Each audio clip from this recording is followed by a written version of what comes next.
James Harden, an MVP title, more than a decade shaking up the NBA, and a beard that has become the unmistakable icon of modern basketball. One of the greatest scoring guards to ever step on the court, the man who turned the step back into a deadly weapon and forced the entire league to change the way it defended. From the blazing lights of the Toyota Center to the nights when he scored 50, 60 points as if rewriting the limits of human capability, Harden conquered Houston with his talent, his endurance, and a quiet, unyielding will.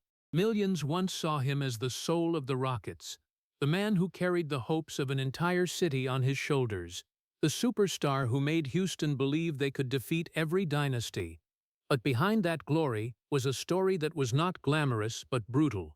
A childhood in Compton, with the absence of a father. A mother who had to fight to keep her son away from the dark paths.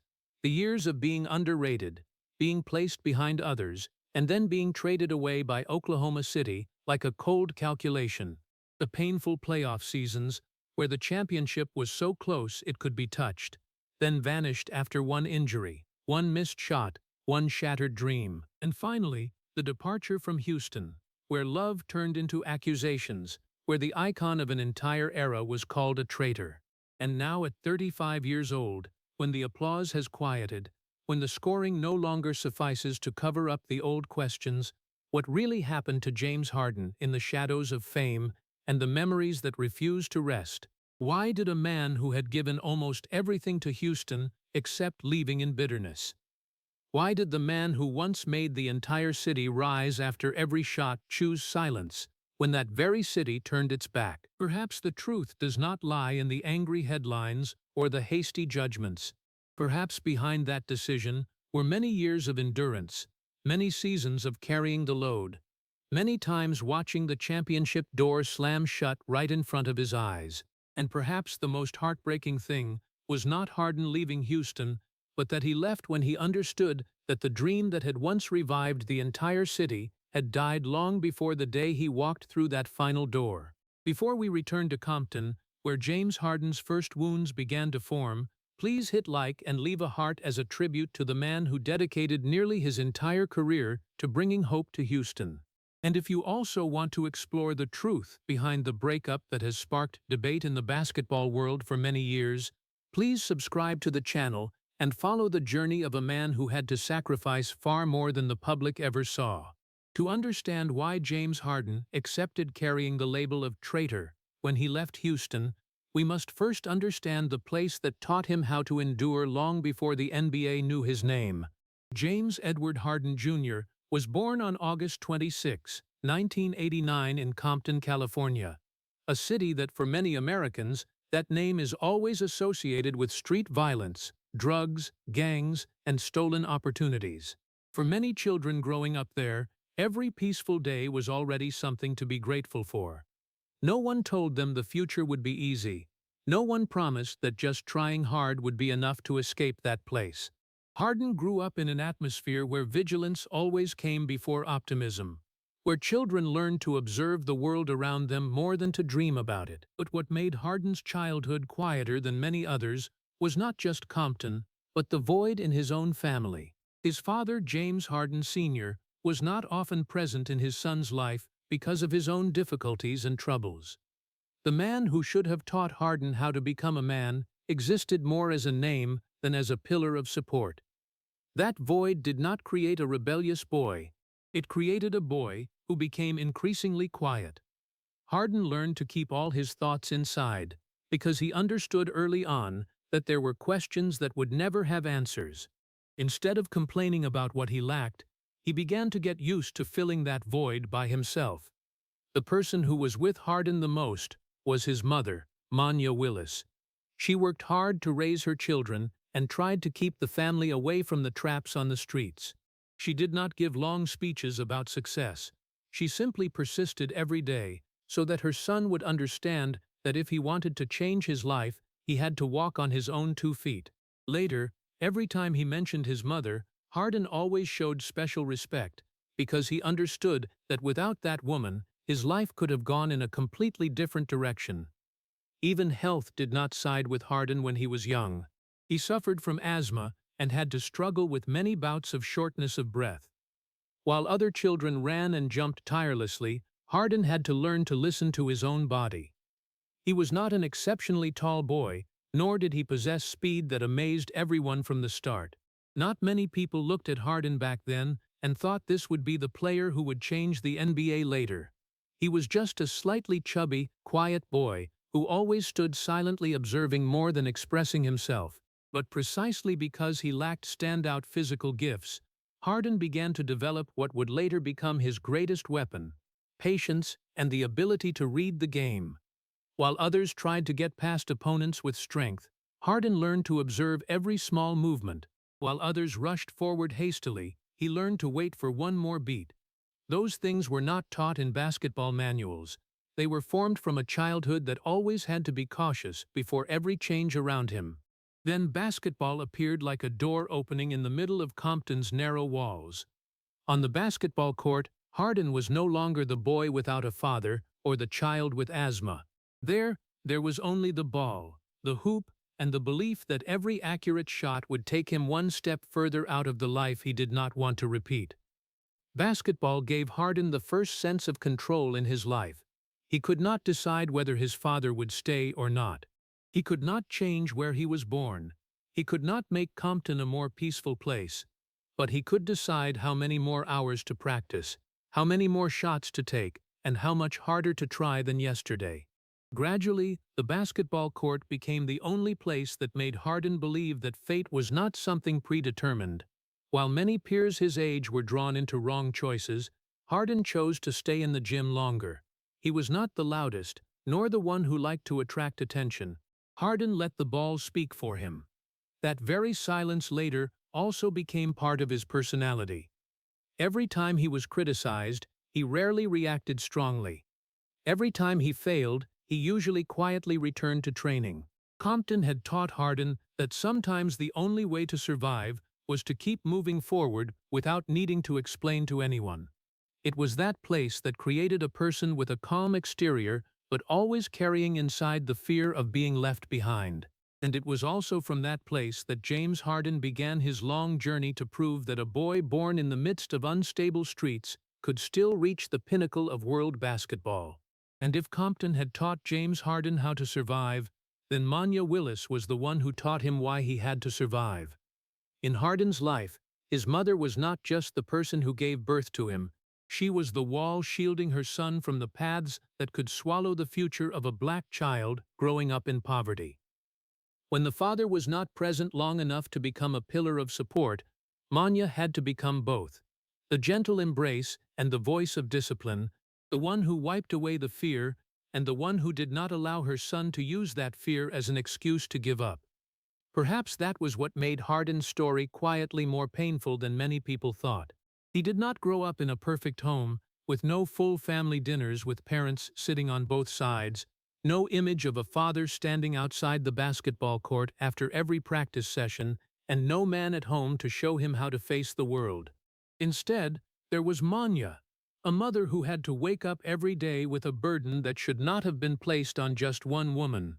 She had to earn money, provide food, watch over her child, know where he went, who he played with, what time he came home, because in Compton, just one wrong decision, one wrong group of friends, one evening going the wrong way, could change an entire life. Manya understood that. She understood that Harden needed not only love, he needed to be protected with strictness.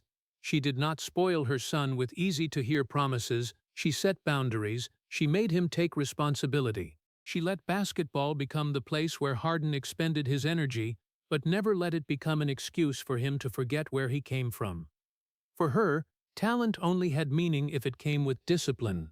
A child could dribble well, shoot well, make friends admire him, but if he did not know how to stay away from trouble, all of that could disappear in just a moment. Therefore, Manya was not just raising a player, she was trying to preserve a future, and there were sacrifices that the public never saw.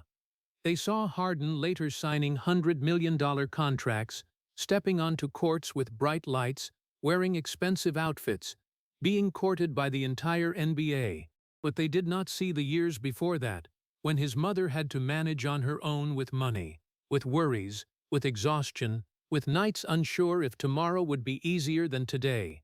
They did not see a mother quietly worrying that her son could become another sad story of Compton if she let her guard down even a little. Harden might not talk much about those things, but the silence did not mean forgetting. On the contrary, that very silence showed how deeply he had carried them. The relationship between Harden and his mother became the most solid foundation in his life. In a world where many people come and go, Manya was the one who stayed. Teams could trade him, teammates could change, coaches could leave, promises in the NBA could vanish right after a closed-door meeting. But his mother did not. She was the only one who had seen Harden before the beard became a brand, before his name appeared on jerseys, before Houston called him MVP. She had seen the boy struggling to breathe from asthma, the quiet boy because of the absent father, the boy unsure if he was special enough to escape where he was born. And precisely because she had seen all those weakest versions of him, her love for Harden became something he trusted more than anything. Growing up in a family where the mother was the center also profoundly influenced how Harden built relationships later. He was not someone who opened up easily. He was not the type of superstar who said everything on the mic. There was a very clear weariness in Harden, as if he was always checking who would truly stay and who was only there because of the halo around him. This could make him misunderstood as distant, cold, even hard to approach. But for someone who grew up with the absence of a father, trust was not something that could be given away easily. Harden learned to love through actions more than words. He stayed close to those nearest to him, kept his family away from the spotlight when possible, and kept his private life behind closed doors. Perhaps because he understood too well the feeling of being scrutinized by the world. The remaining private part of his life became the place he tried to protect with everything he had. Manya also taught Harden another thing. Do not let circumstances write your ending for you. That became the seed of belief in him. Every practice session was no longer just to play basketball better. It became a way to answer his mother's fears, the doubts of outsiders, the absence of his father, Compton, everything that had once said a boy like him could hardly go far. Harden did not need to shout that he would escape that place. He just kept practicing. He did not need to tell the whole world that his mother had saved his life. He just kept living in a way that made her sacrifice not meaningless. And gradually, the orange ball was no longer just a game in the hands of a quiet boy. It became the key, a path, a silent promise between a mother and the son she had refused to let life swallow. Before Houston loved Harden, before the NBA feared his step back, before the controversies turned him into the most divisive figure in modern basketball, there was a woman behind it all, quietly keeping him standing straight when the world around him had too many reasons to collapse. And it was from that never-giving-up love that James Harden began to believe that basketball could not only help him win a game, it could take him out of the darkness, change his mother's fate, and give the Compton boy a life that in the past he probably did not even dare to name. And when that belief began to grow, James Harden stepped into those first years where he had to prove that he was not just a boy protected by his mother from Compton, but a real talent who could go further than the streets that once surrounded his childhood. At Artesia High School in Lakewood, California, Harden did not appear like a star that the entire United States immediately chased after. He did not have the image of a prodigy born to take over the lens. He was not the type of athlete that made people marvel from the first glance. His body was not overly sharp. His speed did not overwhelm others, and his appearance did not carry the look of a boy that the media called the chosen one. He was still the quiet Harden. A bit heavy, sometimes underestimated, because he did not resemble the flashy young stars that American basketball often worshipped. But it was precisely in that ordinariness that he began to build what made him different. Harden did not need to fly higher than everyone. He learned how to make opponents fly out of their positions. He did not need to be the fastest. He learned how to slow the game down to his own rhythm. At Artesia, every practice, every game, every time he was doubted became a small brick on the path that his mother had sacrificed to keep him moving forward. And then the results began to speak for that quiet boy. Harden helped Artesia win 2 consecutive California state championships, turning a high school program into a place that people began to notice. He was selected to the McDonald's All-American, recognized among the best high school players in the United States, and gradually stepped out of the shadow of a child defined only by where he was born. But what was memorable was not just the titles. What was memorable was the way Harden achieved them. Not noisy, not flashy, not like the boys who always needed the entire gym looking at them. He progressed with patience that was almost silent, the timely passes, the seemingly slow handles that always threw defenders off rhythm, the scoring plays that did not need to explode but were enough to tilt the scoreboard toward his team. Harden was learning an important lesson. If the world did not see him from the beginning, he would force it to see him through results. After Artesia, Arizona State became the next door. For many, it was still not the biggest stage of college basketball, but for Harden, it was where he continued to turn doubt into proof. In the Sun Devils uniform, he did not just score points, he led. He became the center of a basketball program that needed a new soul. Harden's game back then began to take the shape of the man who came later, calm, calculated, quietly ruthless. He did not need to always rush toward the basket. He knew how to wait. He knew how to read defenders. He knew when to pass, when to hold the ball, when to make the entire arena hold its breath before he made the decision. The 2008 to 2009 season, Harden became the Pac-10 Player of the Year and was honored as one of the best college players in the United States. Those titles not only raised his name on the NBA draft boards, they were like answers sent back to Compton, sent to those who once thought that the boy with asthma, quiet, without a superhuman body, would have a hard time going far. But the closer he got to the dream, the more Harden understood that the world ahead would not be gentler. The NBA did not just need talent.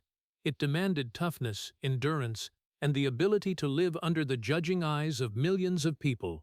Harden still did not know that after the day his name was called in the draft, he would have to taste the feeling of being placed behind others, being traded, being loved then hated, being built into an icon then being forced to leave the very city that once worshipped him. But at that time, all those future things still lay behind the door. Before his eyes was only a bigger stage, a bigger dream, and the image of the mother who had sacrificed so much to bring her son to this day. When James Harden stepped into the NBA draft in 2009, it was not just the moment a young player waited to hear his name. It was the moment a child from Compton stood before the opportunity to change the fate of his entire family. From asthma, from the absence of his father, from the quiet practices, from the eyes that always watched over him from his mother, Harden had reached the edge of the world that he once only dared to dream of. And when his name was about to be called, the boy who never looked like a superstar finally came close to the day that would force the entire NBA to look at him in a completely different way. And then the name James Harden rang out on the 2009 NBA draft night. Not at the end of the list, not like a vague gamble, but in the third overall position of the entire selection. The Oklahoma City Thunder had chosen him, and in just one moment, the boy who grew up on the unstable streets of Compton stepped into a world where everything was brighter, bigger, colder. But that first glory did not come with a throne. Harden did not come to Oklahoma to be handed the entire team like later in Houston. He came to a group that already had two brilliant lights ahead. Kevin Durant, the tall and smooth scorer born to dominate the NBA, and Russell Westbrook, a physical storm with speed, strength, and ferocity that made every defense retreat. Between those two, Harden had to learn a hard lesson for any young talent. Sometimes to survive, you have to accept standing behind, even when deep down you know you can do much more. He did not complain. He did not demand the ball. He did not try to grab the spotlight with big words. Harden chose to adapt, just as he had done since he was little. In Compton, he learned to observe to survive. In Oklahoma, he learned to observe to survive in a team full of ambition. He came off the bench, read the rhythm of the game, held the ball when the team needed calm, scored when the two main stars were locked down, passed when everyone was just waiting for him to shoot. That role was not glamorous. It was not for someone who needed to be praised every night. But Harden turned it into an art. He became the connector of the young talents of the Thunder, the one who could calm Westbrook's speed, add precision next to Durant, and bring balance to a team that was growing too fast in front of the entire NBA. The 2011 to 2012 season, everything seemed to be going in the right direction. Harden played so well that the league could no longer see him as just a regular bench player. He won the Sixth Man of the Year award, a reward for those good enough to change the game but humble enough to do it from the bench. For Harden, that title was not just a personal trophy. It was proof that even without standing in the center position, he could still be the quiet heart of a future championship team. Oklahoma City back then was like a promise not yet fulfilled. Durant, Westbrook, and Harden were still too young, too talented, too full of energy. They defeated bigger, older, more experienced teams. They conquered the West like a new generation knocking on the door of history. And when the Thunder stepped into the 2012 NBA Finals against the Miami Heat of LeBron James, Dwayne Wade, and Chris Bosh, the entire basketball world felt like it was witnessing the opening chapter of an empire. Harden at that time was still not seen as a future MVP in the eyes of the public. But to those who looked closely, he was already the kind of weapon no team wanted to face. A left-handed player, calm, who could score, create, draw fouls, and never panic in big moments. However, that finals also brought the first scratch. The Thunder lost to Miami. Harden's first championship dream vanished before he could fully understand how precious it was. But at that time, the pain was still bearable, because the team was still young, the future was still wide, and everyone believed they would return. There are failures that do not make people despair because they think they still have plenty of time. Harden probably thought the same. He thought he would continue to grow with Durant and Westbrook. He thought that today's losses would become lessons for tomorrow's championship. He thought that Oklahoma City, the place that had chosen him, the place that had given him the first opportunity, would also be the place to build something lasting with him. But the NBA is never a fairy tale that lasts too long. Just a few months after reaching the finals, everything changed with the numbers on the negotiating table. The Thunder and Harden did not reach a contract extension agreement. The difference was not too far from the value he would prove later. But it was enough for the organization to make the coldest decision, trading him to the Houston Rockets. To the fans, it was a shock. To the Thunder, it was financial calculation.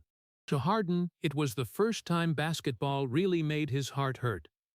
Not because of a missed shot, not because of a loss, but because he realized that in the NBA, even when you sacrifice, even when you accept standing behind others, even when you help the team reach the finals, you can still be replaced if the business math requires it. That touched a very old wound in Harden. A child who grew up with the emptiness of a father could endure many things, but the feeling of being left behind always hurt in its own way. Oklahoma did not abandon him because he was untalented. They abandoned him when he was growing up, when he had just proven he was worthy, when the future seemed to be opening up together. That was the cruelest thing. Being rejected when weak was painful, but being rejected right when starting to become strong was even more painful. From that day, Harden no longer looked at loyalty in the NBA with innocent eyes. He understood that a team's affection always came with conditions. Banners, praises, trust, all could exist until contracts, salaries, and long-term strategy entered the room. Perhaps it was precisely that moment that created a part of Harden that the public later often criticized, but rarely tried to understand. Harden wanted to control his own destiny. If organizations could decide his future like an asset, then one day he would also learn to decide his own future. And the painful truth was that that lesson did not come from failure.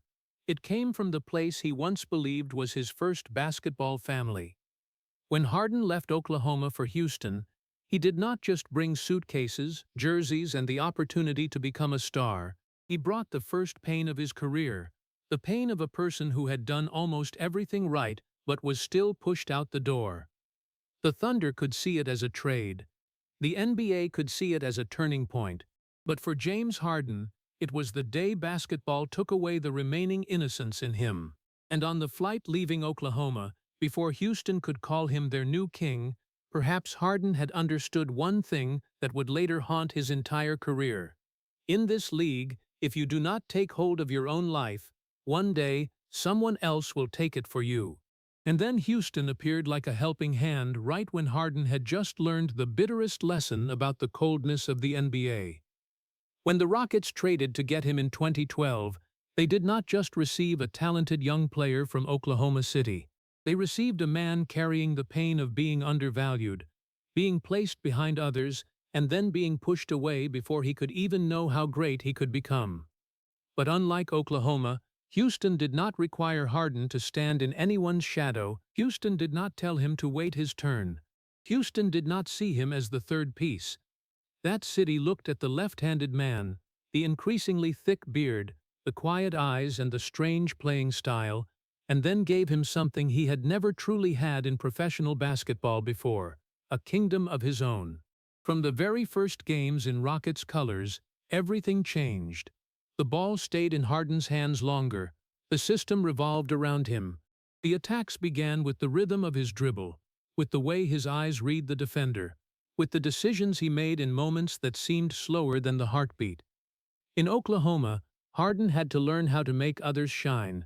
In Houston, he was allowed to become the light himself, and that not only unleashed his talent, it healed some part of the man inside him. Every night at Toyota Center, the cheers of the fans felt like a warm bandage over the old wounds. They did not look at him as the player the Thunder had abandoned. They looked at him as the future, as hope, as the new face of a team that once had a glorious history but was craving to relive the feeling of real competition. Harden responded with increasingly extraordinary seasons. The scoring went up, the assists became sharper, the step-back three-pointers began to become his signature. His beard was no longer just a physical feature. It became a brand, a symbol, something that children in Houston imitated. An image appearing on jerseys, murals, advertisements, chants in the arena, and even in the way the city recognized the man who had made them believe again. The beard was not just a nickname, it was an era. Through each season, the relationship between Harden and Houston grew deeper. He was not a man of many words, not the type of superstar who always showed emotion in front of the cameras, but Houston learned to love even that silence. They loved the way he stepped onto the court with an almost cold calmness, then broke the game with an unstoppable scoring streak. They loved the nights he pulled the Rockets through difficulties. Loved the feeling that when everything was chaotic, as long as the ball was still in Harden's hands, the city still had a chance. And perhaps Harden himself began to believe that. Believe that after so many years without a stable foundation, he had finally found a place where he belonged. Not Compton, where he had to learn how to survive. Not Oklahoma, where he learned that he could be replaced. Houston was the place where he was chosen to be the center, given responsibility, and loved for the strongest version of himself. For a person who had grown up with absence, the feeling of being needed could become addictive. Houston needed Harden, the Rockets needed Harden, the fans needed Harden. And for many years, he responded as if his body and spirit had no limits. He played heavy minutes, he took the hits, he accepted criticism, he carried the expectations. When the Rockets won, it was because the system worked. When the Rockets lost, all eyes turned to him. But Harden was still there, season after season, failure after failure. He continued to step onto the court, continued to dribble through defensive circles, continued to turn ordinary nights into performances that people in Houston recounted like family memories. In that city, he did not just grow into a superstar. He became part of the identity. Houston was originally a city of labor, of oil and gas, of people accustomed to standing up after storms, and Harden, in his own strange way, fit that spirit. Not perfect, not always loved by the rest of America, but resilient, stubborn, different, and full of belief that he could stand against greater forces. When the Warriors dominated the NBA, Houston was the team that dared to look them straight in the eye. When the whole league was trying to survive the Golden State dynasty, Harden was the one who made Houston believe they did not need to bow their heads. That was why that love became dangerous. Because when a city loves a player that deeply, they do not just love the talent, they give him expectations, memories, and even the right to hurt them. The more Harden became a symbol, the more his departure could never be an ordinary farewell. It would always feel like a loss, like being abandoned, like a person who had promised to walk with the city to the end of the road, then suddenly turned his back when that road was darkest. But before there were boos, before there were harsh headlines, before people called him a traitor, there had been many years when Houston looked at Harden like family. And perhaps that was exactly what made everything afterward more painful, because a stranger leaving only leaves a void. But someone who had been family leaving would leave a wound. From that love, a burden began to form, quietly, heavily, and increasingly impossible to put down. When James Harden entered his peak years in Houston, he was no longer just the best player on the Rockets. He became the system, became the plan, became the answer to every strategy meeting, every trade period, every hope that this city still held. Houston did not just ask how many points Harden could score. Houston asked whether he could lead them past an entire dynasty or not. And that was the kind of question that could elevate a person to legend, but could also crush them from within. As each season passed, Harden stepped further into the land of unimaginable numbers. There were nights he scored as if defense was just a weak concept. There were games where he made opposing defenders lose balance with just a pause, a dribble, a step back, and then a shot. His step back was no longer a technique, it became a warning. When Harden stepped back, the entire arena held its breath. When the ball left his hands, millions of people already knew what was about to happen. He won the MVP award in 2018, became the NBA scoring king for multiple consecutive seasons, created scoring streaks that people had to place next to the greatest legends, but the cruel thing was the more he scored, the less he was forgiven. For Harden, 40 points could no longer be a feat. It became what people expected. 50 points no longer amazed everyone like before. It only made the bigger question echo. Was all that enough to win in the playoffs? That was the trap of greatness. When you raised your own standards too high, the world no longer saw the effort.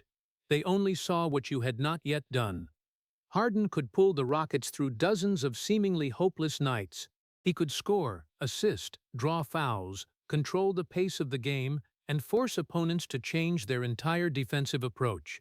But every time Houston fell in the postseason, everything shrank into a single face: James Harden. No one asked how much the system had placed on his shoulders. No one remembered how many minutes he had to play everything.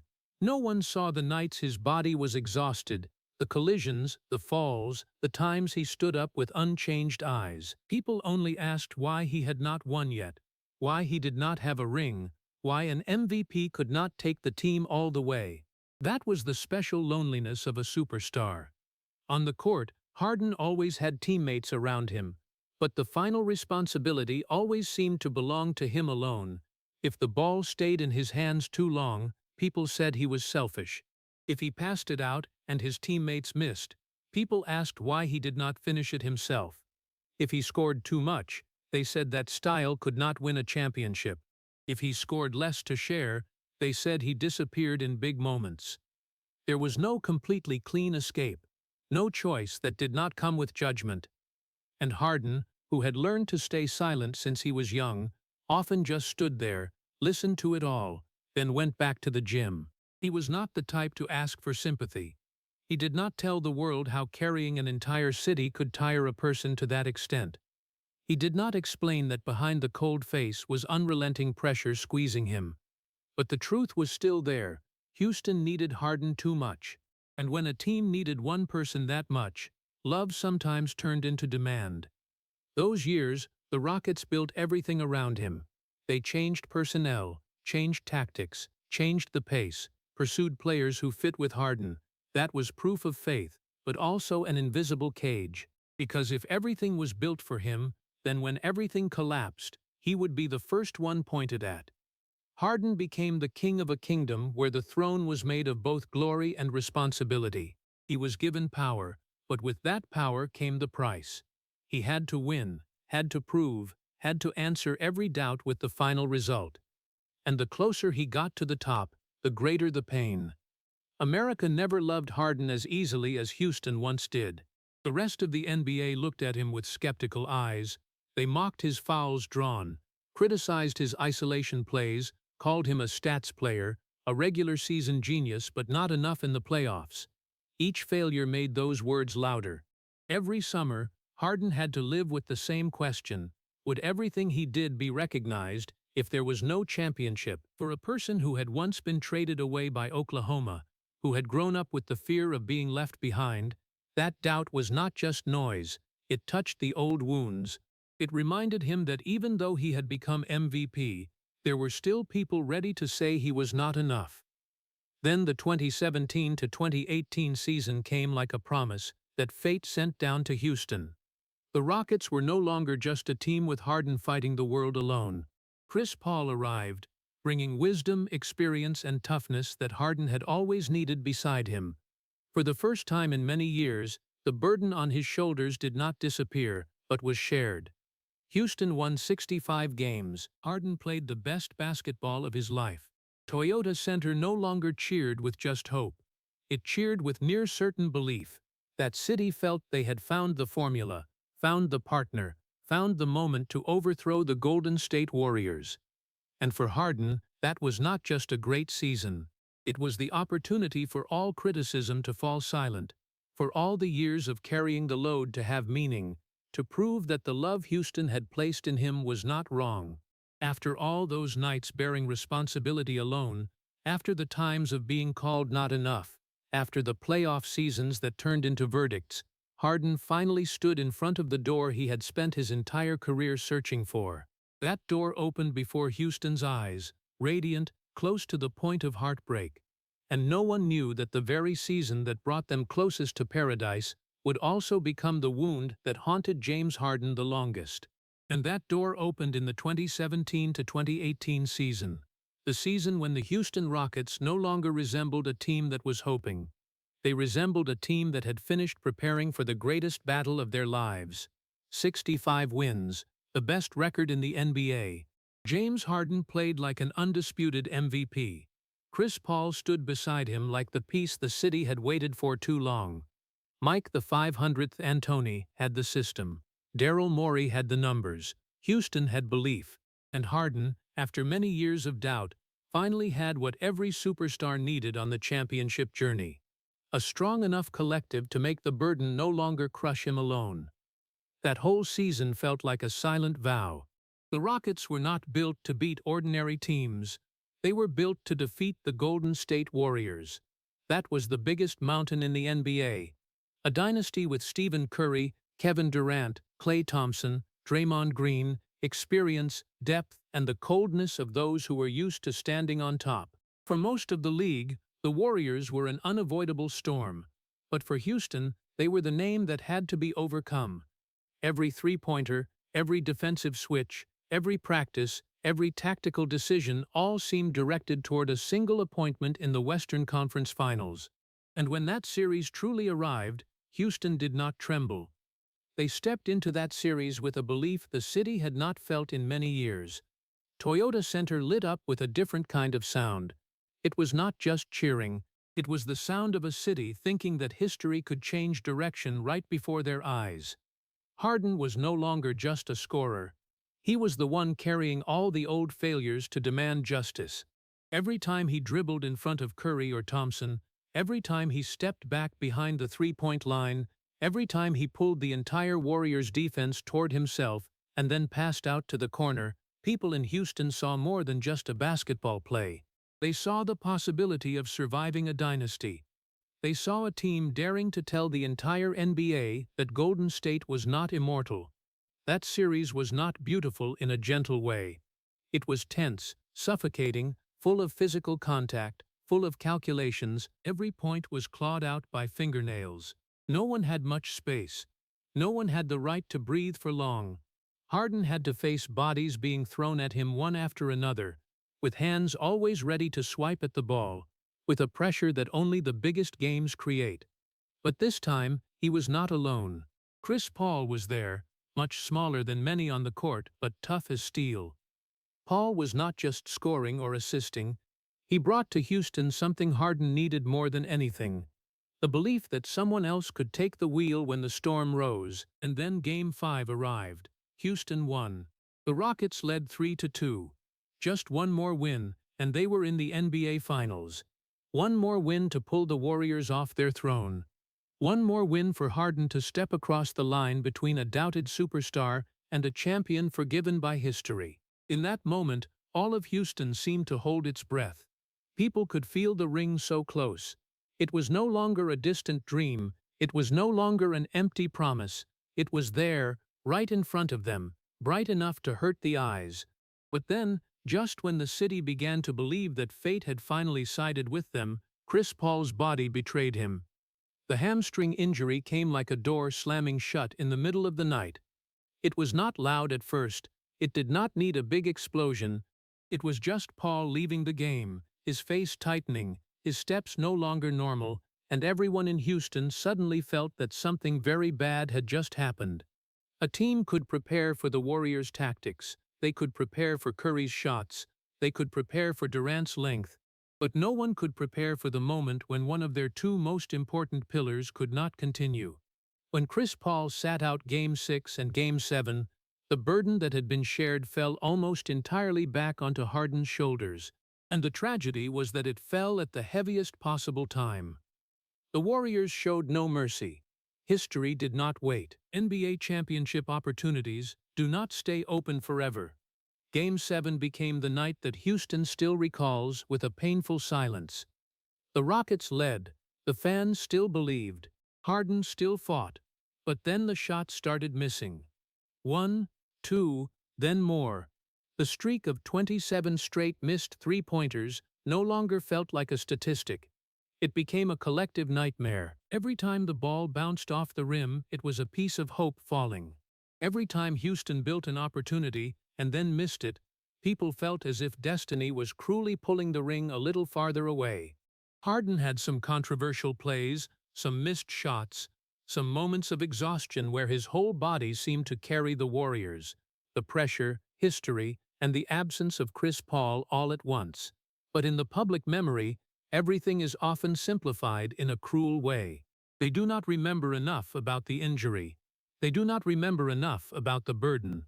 They do not remember enough about how close Houston had come. They remember that Harden lost.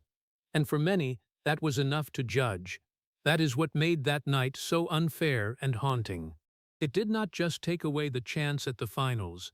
It took away the belief that every effort would be rewarded if you were good enough, tough enough, loyal enough to a plan. Harden had done almost everything a human being could do to bring Houston there. He became the MVP. He accepted a system hated by the entire NBA. He endured the mockery. He scored until he was exhausted. He learned how to play alongside Chris Paul. He led the Rockets to lead the strongest team on the planet. And then, in just a few days, one injury and one cold night turned the entire journey into a story of failure. After that night, something in Houston was no longer intact. On the surface, everything continued. Harden still scored, the Rockets still competed, the new season still began. Fans still came to the arena. But underneath it all, a quiet truth began to exist.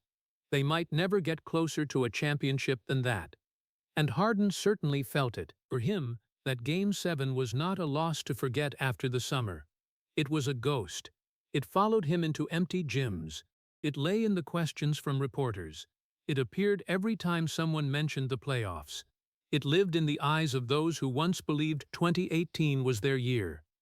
There are failures that teach people to be stronger, but there are also failures that take away a part of belief and never fully return it. For Harden, 2018 was the second kind. Before that, he could believe that if Houston kept building, kept adjusting, kept believing in him, they would eventually break through the door. After that, that belief began to tremble, because he had seen the door open, he had stood right in front of it, he had heard the city cheering behind him, He had felt the atmosphere of a historic opportunity. Then he watched it close, not from afar, but right in front of him. And perhaps from that night, even though Harden never said it all out loud, a question began to grow quietly inside him. If the best season, the strongest roster, the clearest chance was still not enough, then what else in Houston could ever be enough? After that night, Houston continued to play, but the feeling was no longer the same as before. There are failures that do not end when the final whistle blows.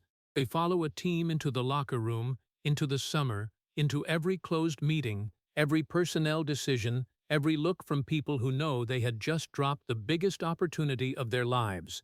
For the Rockets, Game 7 against Golden State was not just a loss. It was a crack running through the entire James Harden era. On the outside, they still talked about coming back stronger, still talked about belief, about how if they were just healthy everything would be different. But inside, everyone understood a painful truth. That team had seen paradise, and when someone has seen paradise and then been pulled back down, the ground never feels the same again. Chris Paul stayed for a while longer, but the relationship between him and Harden was no longer seen in the pure light of the 65-win season. The pressure of failure made every difference feel bigger. The way Paul wanted to control the pace of games, the way Harden was used to holding the ball for long periods, the way two big personalities tried to find their way back to the top together, all of it began to be examined under a magnifying glass.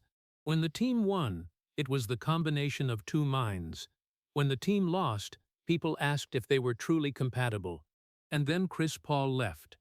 Russell Westbrook arrived, an old friend of Harden's from Oklahoma, a storm of energy, a player who had shared those early NBA years with him. On paper, it was an appealing story. Two old brothers reuniting in Houston, together fixing what was left unfinished. But the NBA is not written with nostalgia. Westbrook brought speed, power, intensity, but he also forced the Rockets to change the way they existed. The team that had been built on spacing, three-pointers, and Harden's control began to step into more extreme experiments. Small ball became a gamble. Traditional centers disappeared. Houston tried to shrink the lineup to open the floor, to create space, to take advantage of Westbrook's strength and Harden's scoring ability. But the more they changed, the more it felt like the Rockets were racing against something invisible. It was not just opponents, it was time, it was age, it was the championship window closing little by little. The tragedy was that Harden did not decline at all.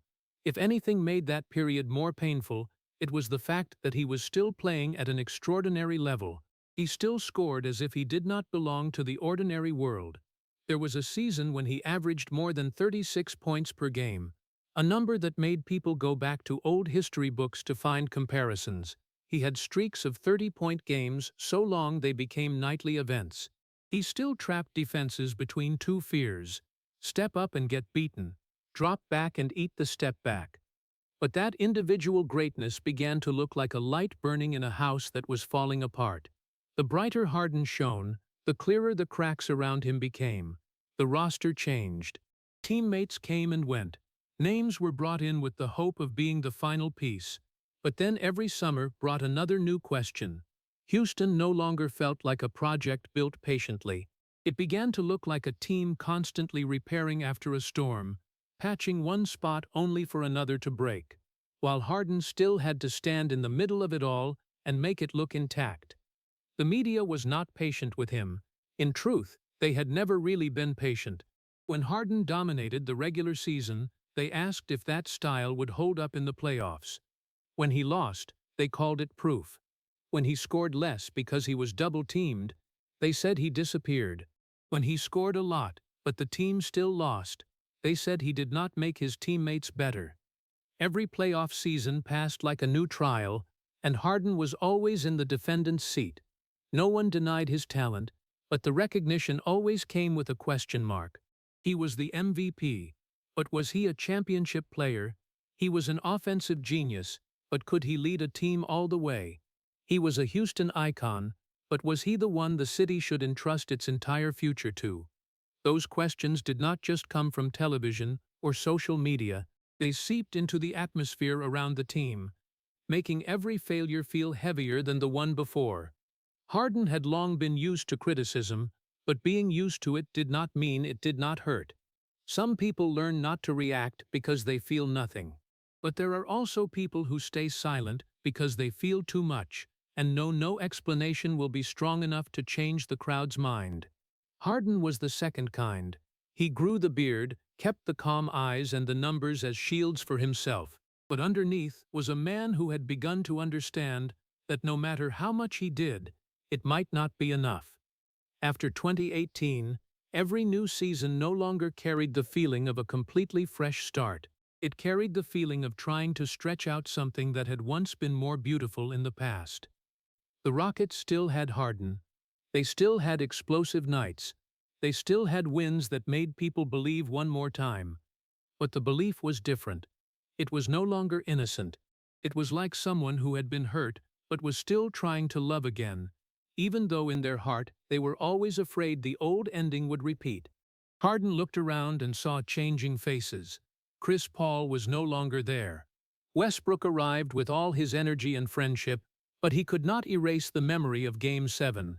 The system was adjusted, but the shadow of the Warriors and the ring that slipped away still hung from the ceiling. Perhaps that was when Harden began to feel what the fans did not yet want to admit. The championship dream in Houston did not die immediately. It died slowly. It died through each disappointing summer, through each roster gamble, through each playoff where the final answer was still no, through each piece of criticism that made the love between the city and the superstar grow tired. And when a dream dies slowly, the most painful thing is that the people involved must continue living as if it were still intact. Harden still took the court. He still scored. He still received the ball in the final seconds. He still tried to pull the Rockets one more step forward. But somewhere inside, he had probably begun to hear the sound of the door closing. Not slamming like the night Chris Paul got injured. Not exploding like the streak of 27 missed shots. It closed more quietly, through constant changes, through the fatigue of belief, through the feeling that the team once built to topple a dynasty was now trying to find itself again. And then Houston entered a phase of complete change. The people who had once formed the foundation of that era began to leave their positions. Conversations about the future no longer sounded like championship promises, but like preparations for another chapter.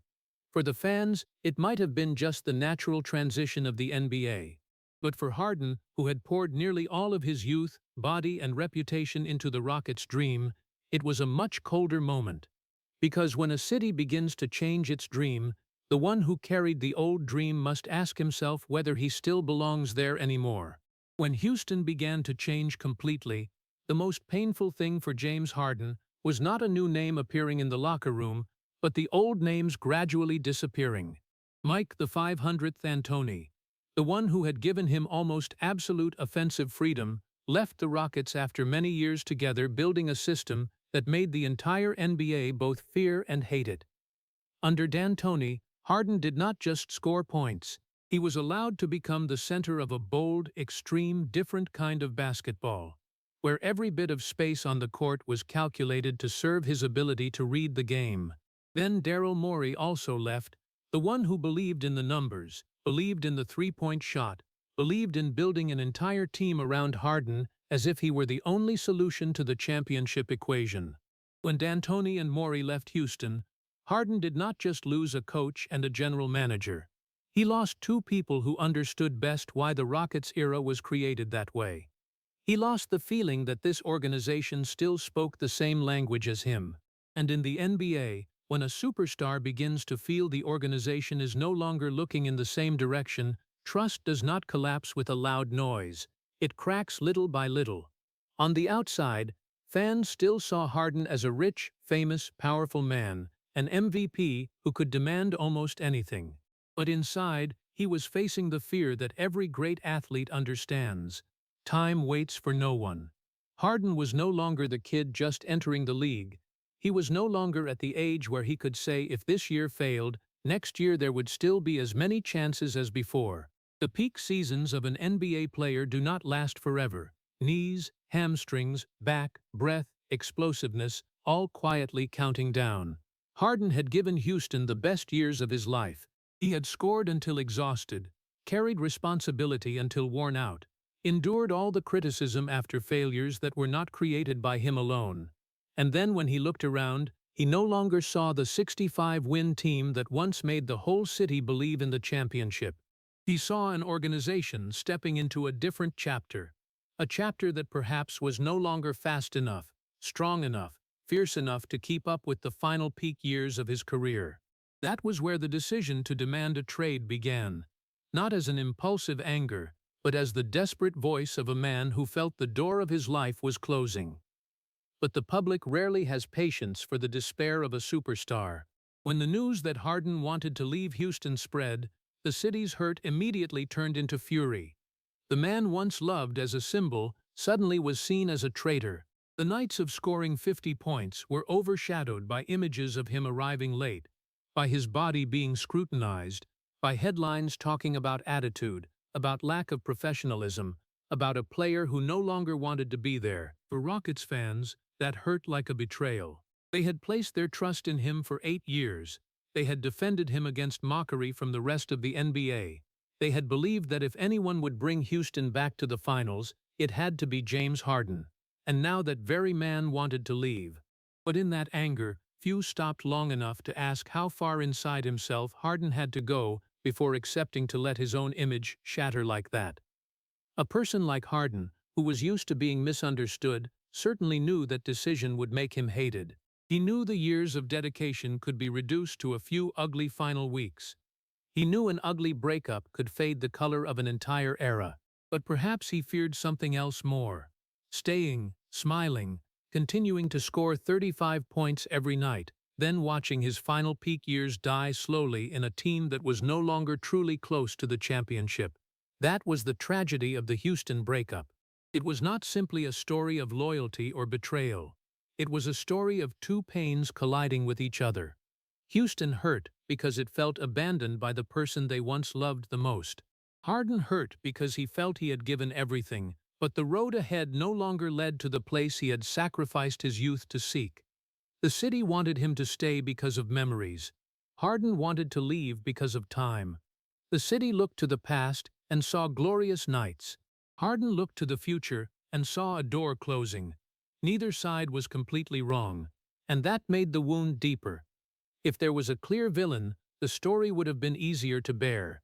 But here there was only a city that once loved a player too much, and a player who once wanted to bring that city the only thing they still lacked. When Harden finally left Houston for Brooklyn, the atmosphere was not like an escape. It was like a quiet funeral for a dream that had never been properly buried. The Rockets lost the man who had defined nearly a decade of theirs. Harden lost the first basketball home where he truly felt he belonged. Fans lost the belief that love and dedication were always enough to keep a legend staying. And Harden, even as he stepped toward a new opportunity, still carried what no trade could erase: the echo of Toyota Center, memories of 2018, the disappointed eyes of those who once wore number 13 with absolute pride. That breakup was misunderstood because people only looked at the door he closed, forgetting to look at the dark hallways he had to walk through before reaching it. And perhaps from that day, between James Harden and Houston, there always existed a sad truth. Sometimes loving a place does not mean you can stay there forever. And Brooklyn, with all its bright lights, appeared like a promise that the pain from Houston could be healed by a shorter path to the championship. When James Harden joined the Nets, people did not just see a blockbuster trade, they saw a dream built with 3 names that could make the entire NBA tremble: Kevin Durant, Kyrie Irving, and James Harden. One who was once an old teammate in Oklahoma, one of the purest scorers in history, an artist who controlled the ball with hands like magic. And Harden, who had just left the city that had loved then hated him, carried his final desire: to prove that everything he had traded away was not meaningless.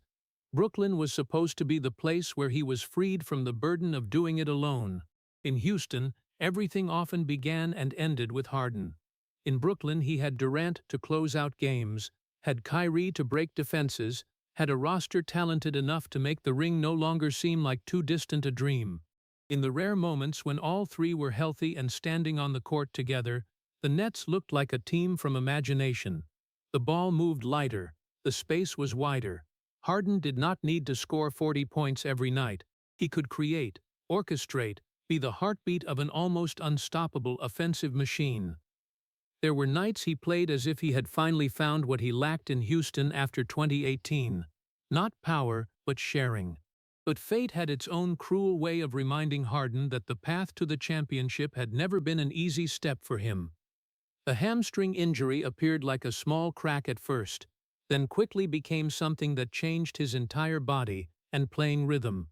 For a player like Harden, the hamstring was not just a muscle. It was the foundation for every acceleration, every change of direction, every familiar step back that had made his name. When that foundation hurt, his whole game changed. He could no longer explode with the same rhythm as before, no longer easily create space with a step back, no longer always trap defenders in the snare of his speed and balance. Outsiders looking in only saw Harden slowing down, saw games that no longer resembled his Houston days, saw a superstar seemingly losing his edge. But few felt the fear of a player when his body, which had obeyed him for so many years, began to respond slower than his will. Harden was used to being criticized for his playing style, but now he had to face something even more terrifying: the feeling that his own body no longer completely belonged to him. In the 2021 playoff series, when Brooklyn faced Milwaukee, Harden was pulled into a test of pain. The injury meant he could not be his best version, but the Nets still needed him. Kyrie Irving was also injured. Durant had to carry a huge load, and Harden returned to the court when it was clear his body was not ready. He stood there, moving heavily, unable to explode, unable to attack like himself, but still tried to play because the team needed a facilitator, needed another body on the court, needed the remaining hope. That was not the image that those who only liked to mock Harden often wanted to remember. They liked to say he lacked toughness, lacked sacrifice, lacked playoff mentality. But a player who did not sacrifice would not return in that condition. A person who did not crave the championship would not drag a painful body into a life-or-death series just for the chance to stand a few more minutes next to the dream. Brooklyn lost to Milwaukee, the team that later won the NBA championship, and once again, Harden stood very close to a path that could lead to the ring, then watched it shatter under the weight of injury and timing. But Brooklyn did not end right after that. In theory, there was still a future. Durant was still there. Kyrie was still there. Harden was still there. A new season could heal. A healthier body could bring everything back on track. But the Nets were not only broken by injuries, they were broken by instability that no talent could hide forever. Kyrie Irving's playing issues, the long absences, the media pressure in New York, the questions about commitment, about stability, about whether this trio could truly coexist long enough to win a championship, all began to erode trust. For Harden, that perhaps hurt in a very personal way. He had left Houston because he feared wasting his final peak years in an organization that was no longer solid enough. But in Brooklyn, in the middle of a team that seemed stronger, he saw another kind of uncertainty. Not because of lack of talent, but because that talent never stayed together long enough. A super roster that only existed on paper could not heal the wound of a man racing against time. And Harden, more than anyone, understood that every week that passed, every game short a player, every small injury, every internal crisis was part of the clock taking away his final chances. The breakup of the trio of Durant, Kyrie, and Harden was not like an explosion in one night. It was like a luxurious room, but with a weak foundation, beautiful from afar, but cracked when you stepped inside. When all three played together, they had enough talent to make people believe in the impossible. But those moments were too few, too fragile, too easily cut short by reality. Durant injured, Kyrie absent. Harden carried an unhealed body, a tired mind, and the pressure to adapt to a team that was never stable. He was no longer the king given the entire system by Houston. He was also not yet truly the one guaranteed a stable role by Brooklyn. He was caught between two lives, no longer completely the Harden of the Rockets, but not yet allowed to become the Harden of a champion. And when a person had traded the love of a city to come to a new place, failure in the new place was not just a sports failure. It made all the old criticisms return with double the weight. People said he wanted to leave again, was unsatisfied again, ran from difficulty again. But beneath those judgments was a helplessness that few dared to look straight at. Harden did not leave Houston to live in another chaos. He left because he wanted a clearer, more stable opportunity, closer to the ring. But Brooklyn gave him great pieces that could not stand next to each other long enough. It gave him the image of a super team, then took away the ability to turn that image into reality. In the end, Harden had to choose to leave again. This time, the pain was different from Houston. In Houston, he left a place that had once been home. In Brooklyn, he left a promise that never had time to take shape, but both left the same feeling, another door closing before he could step through it. When Harden moved to Philadelphia, many people only saw another star demanding a team change. They did not see a man trying to chase the rest of his time. They did not see a player who had come close to a championship in Oklahoma, then Houston, then Brooklyn, and each time something pulled him back right before the finish line. Perhaps that is what makes Harden's journey more painful than the numbers can tell. He is not someone who has never been close to the top of the mountain. He had been very close, too many times, close enough to believe, close enough to hurt, close enough that each time he fell, the ground felt colder than the last.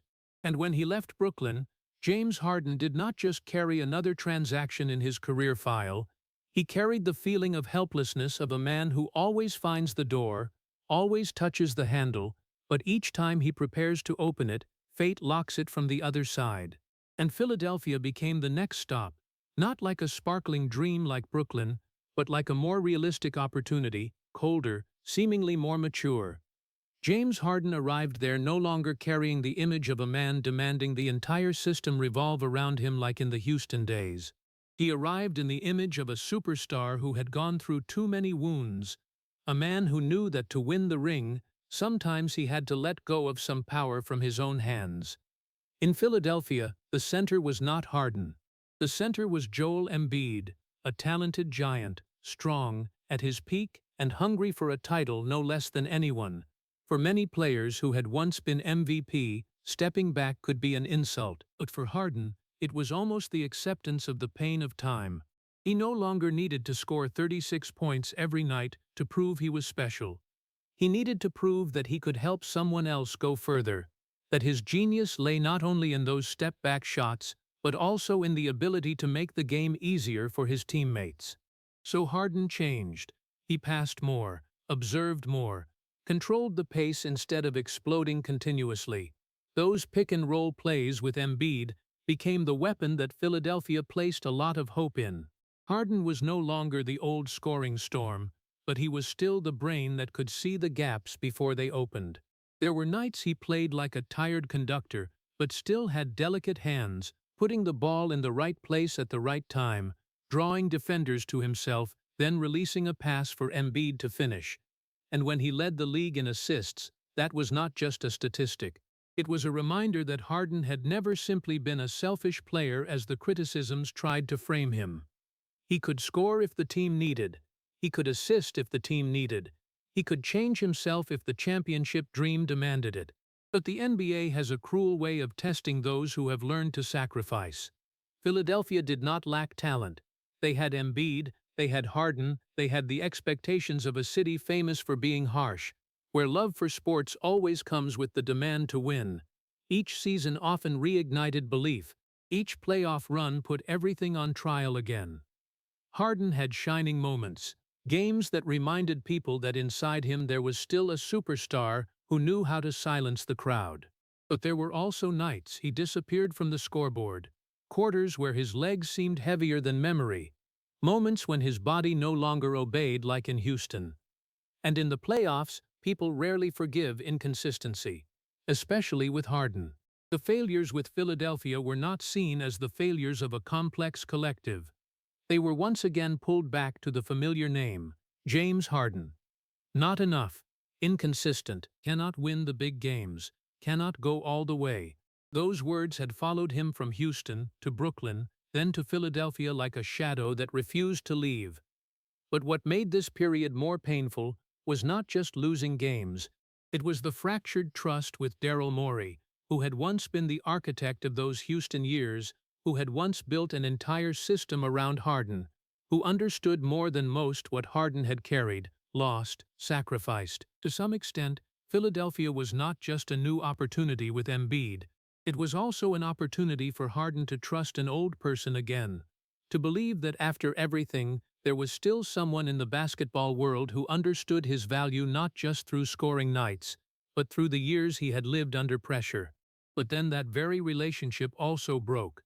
Disagreements over contracts, roles, promises, and the future turned into a public wound. When Harden publicly criticized Morey, the world again saw a troublemaking star. But beneath that noise was something more painful, the feeling of being disappointed for the second time by the same kind of trust. In Houston, Harden had once believed the organization would continue doing everything to keep the championship dream alive. In Philadelphia, he believed his sacrifice would be repaid with clearer respect. And when that did not happen the way he expected, a part of the last trust in him seemed to break as well. Perhaps the most tragic thing in Harden's journey is not that he changed teams many times, but that each team change started with hope and ended with a new wound. Houston started with love, ended with anger. Brooklyn started with a super team dream, ended with instability. Philadelphia started with maturity and old trust, ended with public fracture. And through each time like that, Harden was called by the world with names much simpler than the truth: selfish, difficult, a quitter. But a person cannot be understood only through the final destination. One must look at the whole road, must look at the boy from Compton who lacked a father, the young player traded away by Oklahoma, the Houston icon suffocated by time, the man who came to Brooklyn with a damaged body, then to Philadelphia trying to learn how to step back for another center. Harden had tried to believe many times, believe in the team, believe in the system, believe in teammates, believe in the executives. But the further he went, the more he realized in the NBA, promises often only exist until interests change. And when trust no longer survives the second time, what remains is only the instinct of self-protection. Therefore, the decision to seek another opportunity did not come like the impulsiveness of a star who is never satisfied.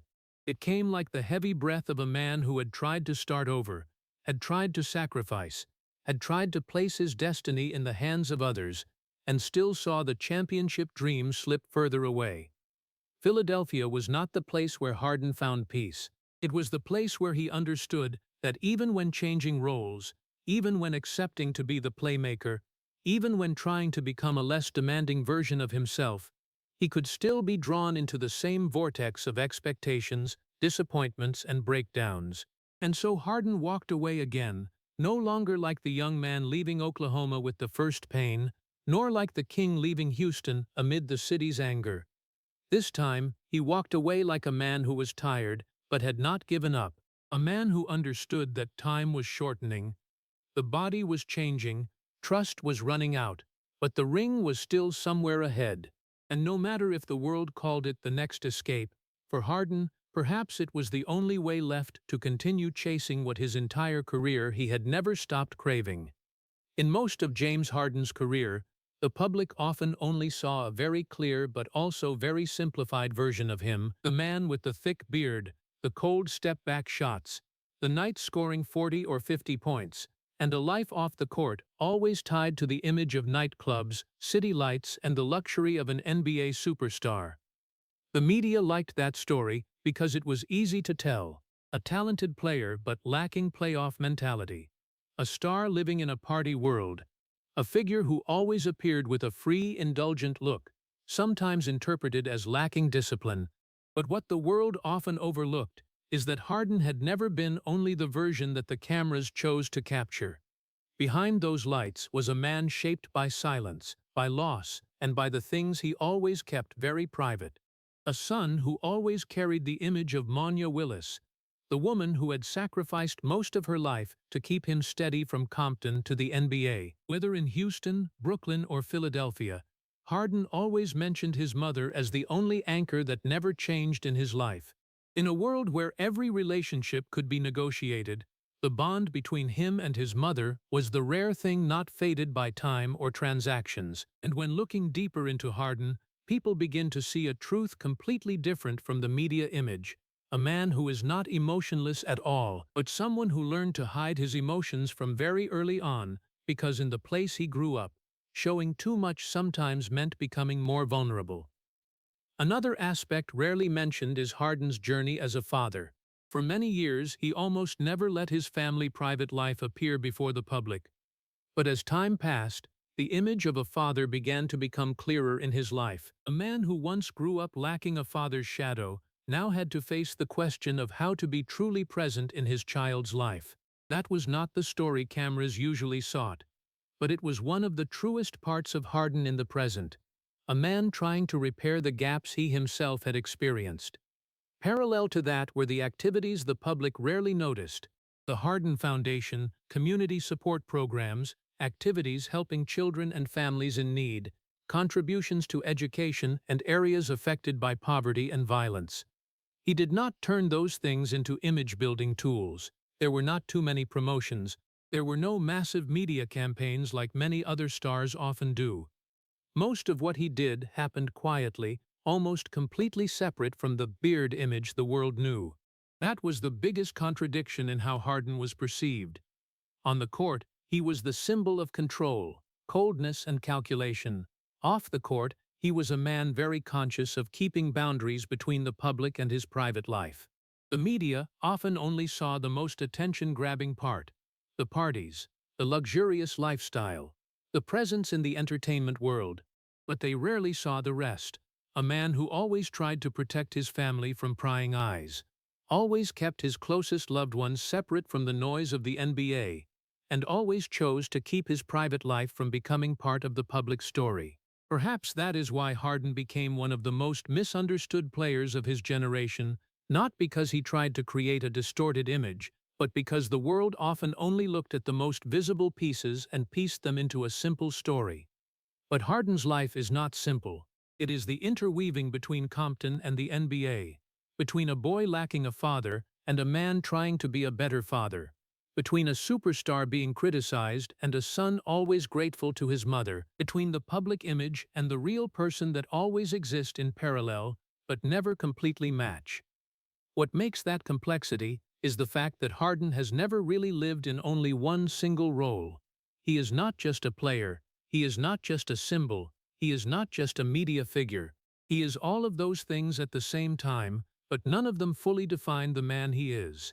And when looking back at the entire journey, from Houston to Brooklyn, from Philadelphia to the present years, people begin to understand that the biggest gap between James Harden and the way the world sees him does not lie on the basketball court. It lies in the fact that he always lives more than a story that others try to assign to him. There is a Harden that the cameras can never fully capture: the son who always carries his mother's advice, the father learning to be present, the man who has gone through too many times of hope and shattered dreams to still believe in simple stories of success and failure. And it is precisely that complexity that makes his journey unable to be reduced to a few highlight moments or a few controversial headlines. Harden is not a character created by the media. He is a human being living between the lights and the shadows, between expectations and disappointments, between glory and the things that have never been fully told. And when James Harden stepped into the Los Angeles Clippers, that was no longer the image of a young, explosive superstar ready to carry the entire league on his shoulders like in his Houston days. That was a man who had been through too many chapters of sports tragedy, too many times coming so close to a championship only to be pushed back by injuries, by the system, by time. The Clippers were no longer acquiring an endless scoring machine. They were bringing in a battle-hardened brain, a game orchestrator, and more importantly, a player who understood better than anyone else in the league that to reach the ring, sometimes one had to give up the very ego that had built his name. With the Clippers, Harden was no longer the absolute center of every possession. He no longer stepped into every game with the mandatory task of scoring 30 to 40 points. His role was redefined: the organizer, the pace setter, the one creating space for Kawhi Leonard and Paul George to shine. For many stars who had once been at the peak of scoring, this change could be seen as a step back. But for Harden, it was a form of painful evolution. He was no longer playing to prove who he was. He was playing to see whether his career could end with what he had pursued for more than a decade. But basketball was never just a story about roles on paper. It was a story of the body. And Harden's body was no longer the body of 2018, when he could dribble dozens of times, change direction continuously, create separation with just a hesitation. The hamstring injuries, the season stretching into thousands of minutes played, the grueling playoffs had left clear marks. He could no longer explode with the same explosiveness as before. His step-backs were still dangerous, but they no longer carried that unguardable feeling.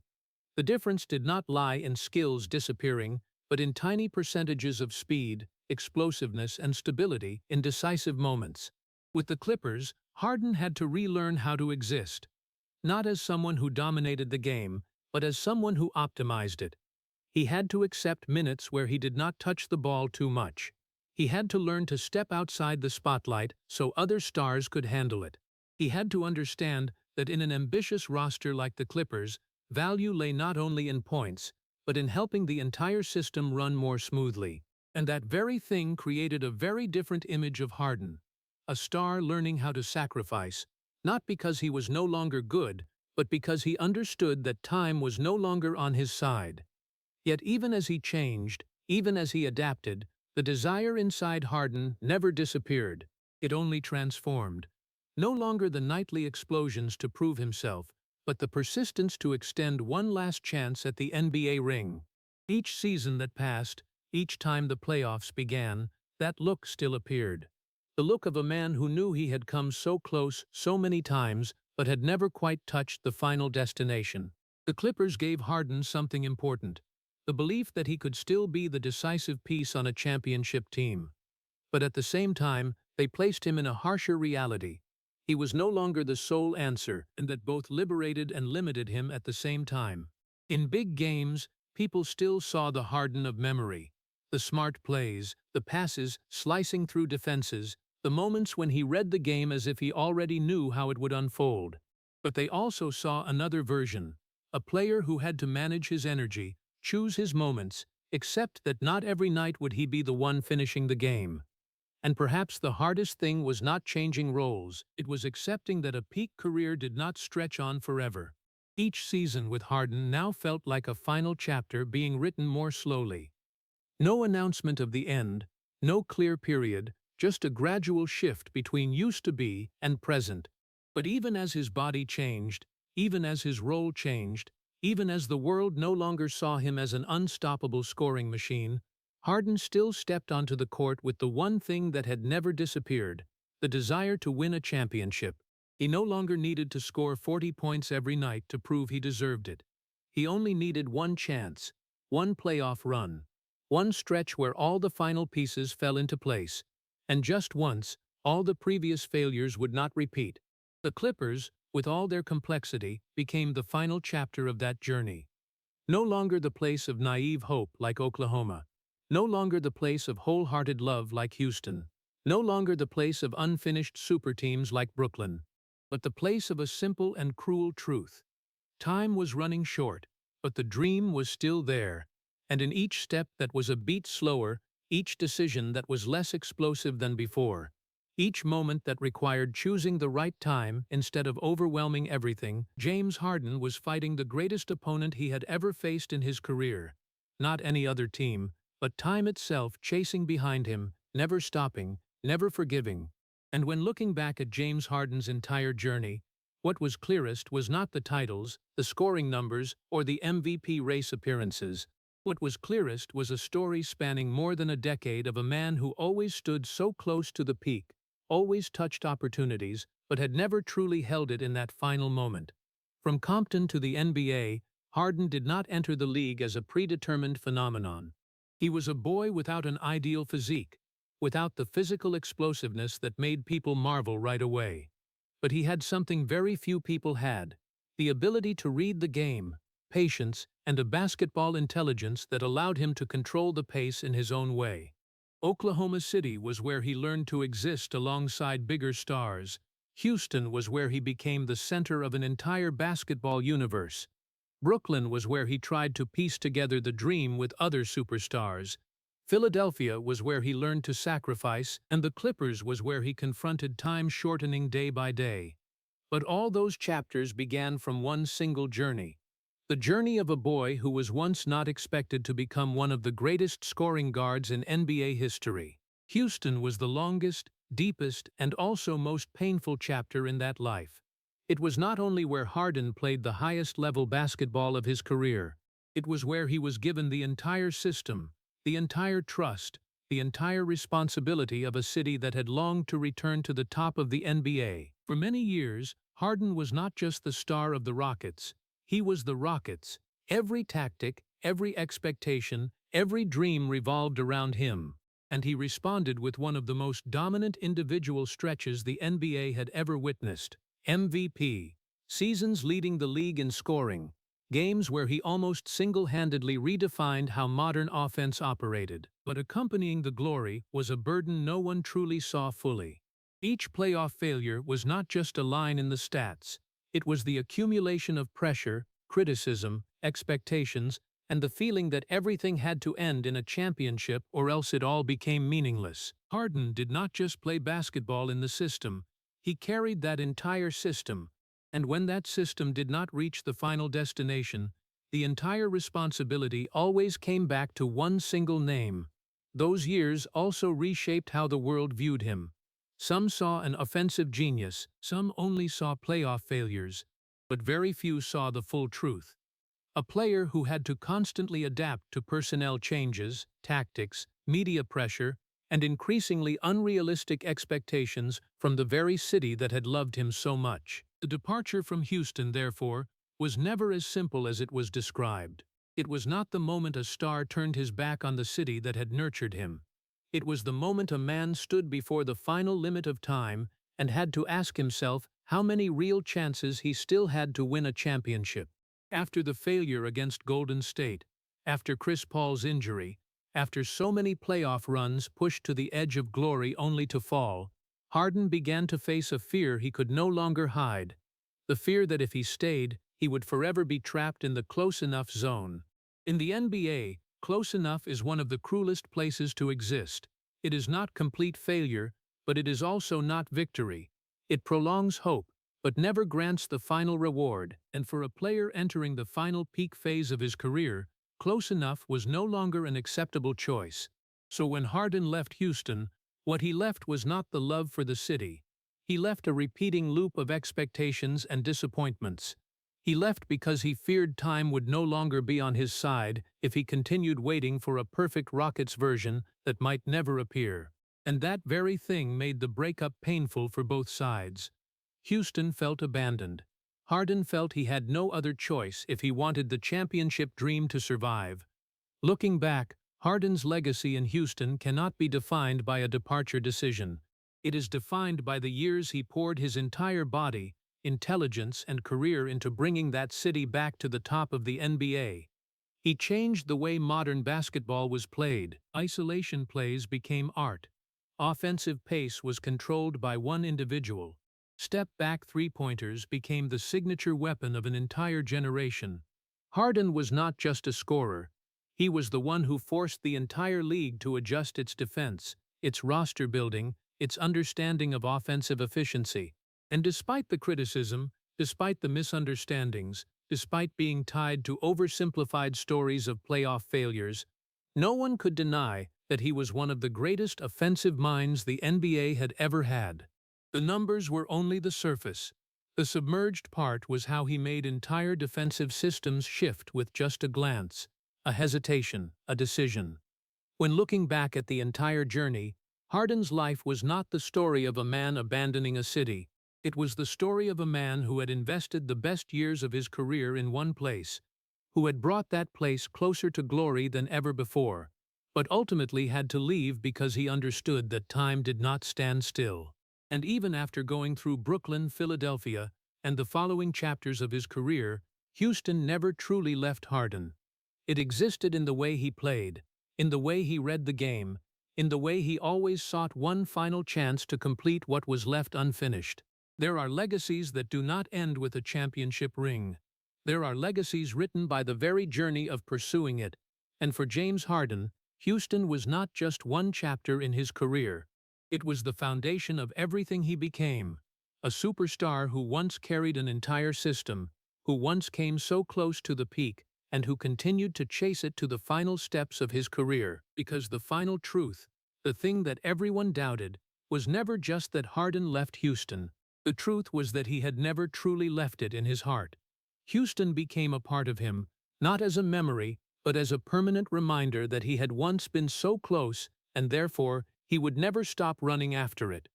Looking back at James Harden's entire journey, what remains is not the arguments, not the noisy headlines, and not the playoff failure moments, but a deeper sadness, the feeling about a man who had spent nearly his entire career coming so close to the peak, but always being stopped by the smallest details of fate like injuries, timing, or system changes.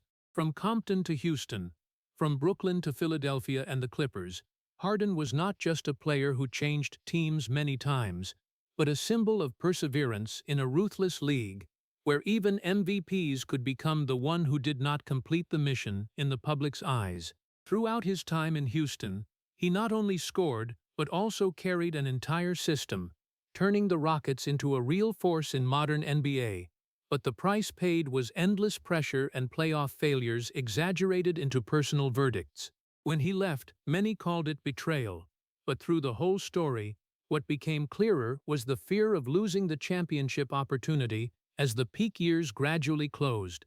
In Brooklyn, Philadelphia, then the Clippers, Harden continued to change, continued to sacrifice roles, continued to adapt, but always carried the same burden, the memory of times he came so close but could not touch the ring.